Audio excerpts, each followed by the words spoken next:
Dragon's a bitch. Anyways, y'all, look, man, today, bro, we going over a video today called Krillin versus One Piece is totally unfair. And look, man, I'm on my One Piece journey right now, man. Look, y'all, I'm at like episode, what episode I'm on?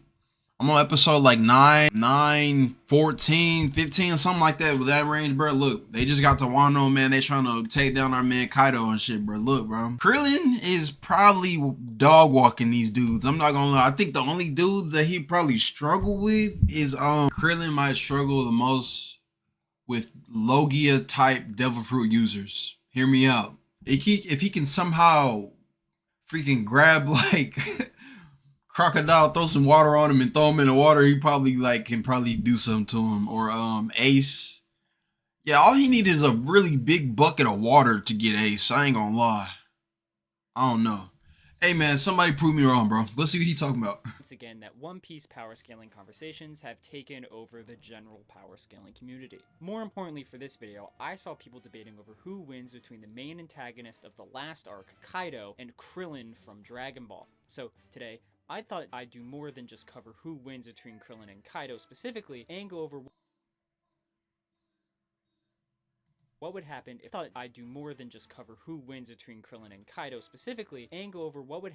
strongest Earthling martial artist took on the entire known world of One Piece. I think this matchup is pretty appropriate given how literally both— I'm just saying, man, freaking Krillin was throwing hands with Super Saiyan Blue Goku. He might have been holding back, but he was still throwing hands with him. I'm just saying that. Main character Luffy and Krillin have the same voice actor. Either way, would Krillin's power and skill allow him to solo every pirate and marine on the planet? Or would the sheer variety of powers and abilities be too much for the bald-headed battle? Shout out to the Straw Hats, man. I'm a Straw Hat till I die, man. I still represent the Straw Hats, man. I love One Piece. I'm addicted to that shit, bro. I'm not gonna lie. For whoever's gonna win this, it's not close. If you do like this kind of stuff, make sure to like and subscribe, and let's jump right in. For this video, we'll be starting off with going over Krillin's power and his progression throughout the series, so we can understand how his strength has developed over time, and different cross-verse metrics for his— Krillin head look like a left nut. Why he got this freaking vein in his head and shit like that? Let's start with original Dragon Ball and go from there. For pretty much all of OG Dragon Ball, Krillin is consistently portrayed as being inferior to Goku in ability, but demonstrating his own unique potential unlike really any other character. His main talent seems to be his capacity to keep up with characters far beyond his ability, using skill, clever tactics, and eventually skillful ki manipulation. We see this multiple times throughout the story, as he manages to hold his own against stronger fighters like Jackie Chun, Piccolo, and even Goku. Krillin was getting down with the real ones, y'all. Y'all don't really know about Krillin like that, man. He be getting down, bro. Almost beat them. Krillin really be in these streets, bro. I'm telling you, bro. For example, Krillin manages to adapt to Jackie Chun's speed and knocks him out of the ring, taking advantage of his certain personal weaknesses. Against Goku in the 22nd Budokai, he would have outright won their match if Goku had not trained his tail to become resistant to being grabbed. Battling against Krillin for the first time in 23rd Budokai made Piccolo Jr. feel doubt about conquering the world for the first time, sheerly from Krillin's skill and talent. This is insanely impressive, as at this point Krillin's power level is less than 206, but he's able to at least partially pressure characters whose power levels are substantially beyond 260. Entering Dragon Ball Z, Krillin really locks in when it comes to training and increasing his power. He goes from barely over— Alright, that was glazed like a motherfucker. Who the fuck made that art, bro? I need to talk to that dude. 1,800 by training with Kami, essentially multiplying his power level by 9 in less than a year, surpassing Raditz, the guy who had forced Goku to die in order to beat him. This is even more impressive given the early exponential nature of power levels, so in actuality, Krillin got more than 9— I don't even know if One Piece characters is getting through Raditz, I'm not gonna lie. Times stronger during this time. Either way, with a power level exceeding 1,000, Krillin is easily a moonbuster at this point, as he is superior to both the likes of Piccolo from only a couple months before, as well as max power Master Roshi. Despite this being an already insane increase in power, the Namek Saga would only continue to skyrocket Krillin's strength to proportionally insane— Like, they need to get these dudes against like Naruto characters. Skyrocket Krillin's strength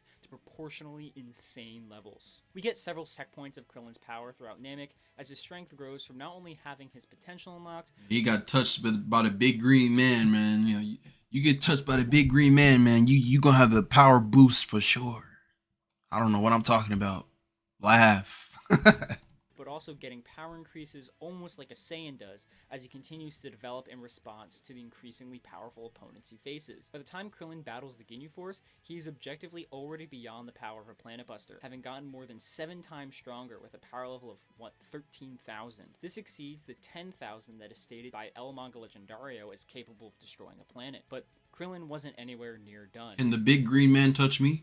As by the time the Z Fighters were taking on Frieza, Krillin's power level had once again multiplied by approximately 7 times, as recorded power level is 75,000, making him stronger than every member of the Ginyu Force with ease besides Ginyu himself. Depending on what it means to be a quote planet buster by this definition. Yeah, them niggas on One Piece is not. I'm not gonna lie, they're not blowing up fucking planets, bro. I'm not even gonna lie. This shit is this. Well, I don't even know why this is the debate. I'm not even gonna lie. I'm gonna just sit here and yap with the video while it's going, bro. Yeah, I can't think of not one single nigga on One Piece that can blow up the fucking planet, unless they got like freaking unless they like expose some shit in the later episodes that I ain't got to yet. Hey, if y'all know, please don't spoil me. I ain't gonna lie. But or like the ancient weapons or some shit. I don't know what the fuck the ancient weapons fucking do. Like. Yeah, I can't think of not one nigga on One Piece that can blow up the planet. I'm not gonna lie. And Krillin can do it if he wanted to, so. Increasing by 7 times puts Namek Krillin at dwarf star level of power. Unfortunately though, after this point, we can't rely on power levels to measure the strength of characters, and at the same time, Krillin falls out the story. I just want to smack the back of that nigga's head one good time. If I saw Krillin in real life, bro, I just had to get a good old, like, I don't know, I might have to put some oil or grease on my hand or something when I do it too. As a major participant in fights. We see this clearly when Krillin literally can't do anything against the likes of Perfect Cell, or the androids for that matter. In the manga for the Buu Saga, the same thing is true, as Krillin is told to leave by Goku as he's out of his element, and unfortunately gets turned to stone by Dabura. Essentially meaning there's no way to assert he got any quantifiably stronger than his 75,000 dwarf star level. However, using the anime continuity, the human characters are a lot stronger. Firstly, we see Yamcha taking on and pretty much beating Olibu and Gorilla at the same time. This is the same Olibu who is capable of fighting evenly with base form Pikkon, who could literally one-shot Super Perfect Cell. This is important as by the time of Dragon Ball Super, Krillin is way stronger and is stated multiple times to be the strongest Earthling, which is pretty clear given how he's chosen over Yamcha to participate in the Tournament of Power. This means that Krillin at this point... Because, bro, they know freaking Krillin is really about this, bro. Krillin, anytime they was in some shit, bro, Krillin was always in the mix, bro. I'm telling you, bro. Run the footage back, bro. Go back to the shows, bro, and see every fight that they was going through, bro. Krillin was always in the mix, bro. I swear, bro. This shit got me running out of breath, man. Freaking all this glaze, bro. I'm not gonna lie, but hey, it's Krillin. He deserved it, bro. He really deserved it, bro. I'm not gonna lie. Putting his not gonna lie. Beyond solar system busting. This is pretty consistent given how Krillin can somewhat manage to hold his own against Cell Max. And while his power level varies and is inconsistent, I think it's reasonably clear that Krillin, not to be instantly splatted by this robot, has to be at least fractionally comparable to him, even if it's a very small fraction, which honestly might be enough to just instantly get Krillin to outright universal. Of course, this would also translate to his speed, as he'd be bare minimum massively faster than light speeds from like a million different calcs or scales. So, can One Piece compare with this level of power? Hell no. And I love One Piece with my whole heart, bro. I'm not gonna lie. And for the sake of not appearing biased, I'm going to give One Piece scaling some really big benefits of the doubt, and not apply much scrutiny to any of the calcs for the verse. Please understand this is not where I think the characters actually scale, and I'll give my actual honest opinion of the strength of the verse at the end of the section. For attack potency of the relevant characters who are Yonko or Admiral level, Whitebeard is stated capable of destroying the One Piece world. Now, obviously, the Earth in One Piece is not the Ah, shit.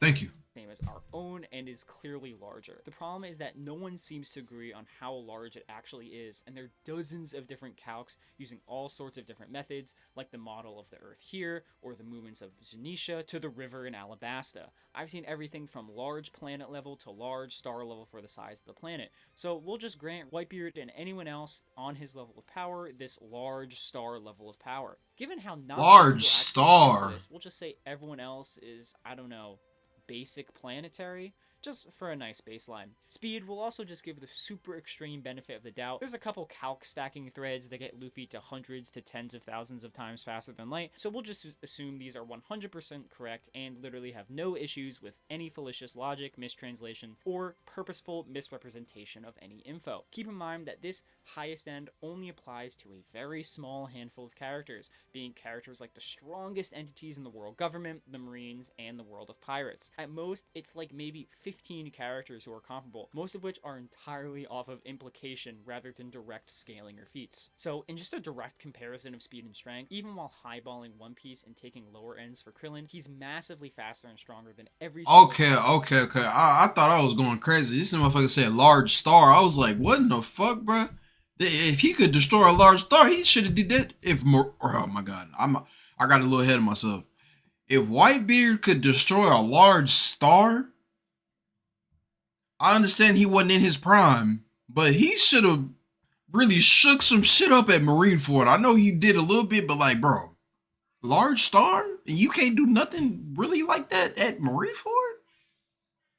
I was about to crash out, bro. Marine in the verse, meaning that without exaggeration, he could fly through all of them before they could even react, one-shotting everyone. Again, this is me taking the highest end. I really think One Piece is way closer to that like continental to like iron level of power. Yeah. This is more that they scaling, but it's still cold though. Let's not get it twisted. It's definitely still cold. Characters, which puts the gap for Krillin just they need to get these niggas against like Naruto characters or something. that much higher. Now, many people who may be familiar with One Piece or power scaling may be saying, hey, Lonk, what about the hacks of One Piece? With some Devil Fruit abilities, they may be able to one-shot Krillin, or with Logia, they'd be immune to his attacks. But is this actually true? You've probably seen the no hockey though meme, in which Logia users are supposedly immune to every attack if it's not enhanced by hockey, but against any other verse, this just isn't true, especially Dragon Ball. Key attacks from as far back as at least the 23rd Budokai are able to destroy things on the atomic level. Given how Krillin is almost infinitely stronger than Goku and Piccolo at that time, it's safe to say that he can do the same thing, meaning that Logia users are just getting atomized from a Ki Blast, a level of regeneration they've never been shown to have. Furthermore, there are some strong devil fruits like Sugars or Bonnies that might be able to defeat Krillin through transforming him rather than directly. Bruh, if they fought and fucking that little girl touch him, he turned to a toy, bruh. Oh my god, bro, that would be crazy. But they're not touching him because Krillin is really moving like that. They're not gonna let you touch him like that. Damaging him or overpowering him. However, we've seen that Devil Fruit powers can be outright overpowered and negated. And given that Krillin has a higher power than anyone in One Piece, and hacks can be overpowered in Dragon Ball, he could easily do the same, even if they somehow managed to touch him. Finally, there's Luffy himself, and more importantly, Gear 5. Some people think that with its gag powers, Luffy is some sort of invincible cartoon character like Bugs Bunny. While clearly this form has limitations, it honestly has worse gag abilities than what Krillin has shown. For example, in the Buu Saga, he directly breaks the fourth wall and talks with Toriyama and the reader while Gotenks is fusing, which is a more impressive gag feat than anything Gear 5 has ever done. So yeah, pretty much no matter what. Krillin broke the fourth wall, yeah, it's over with. Krillin solos One Piece, it's over with. And it's over with. Every single metric, Krillin solos, y'all. It's over with. Krillin absolutely destroys One Piece. Never compare Krillin to And if y'all in these comments thinking different, bro, you gonna have to see me. help support the channel and got to Hey man, shout out our dude, bro. Lonk's takes.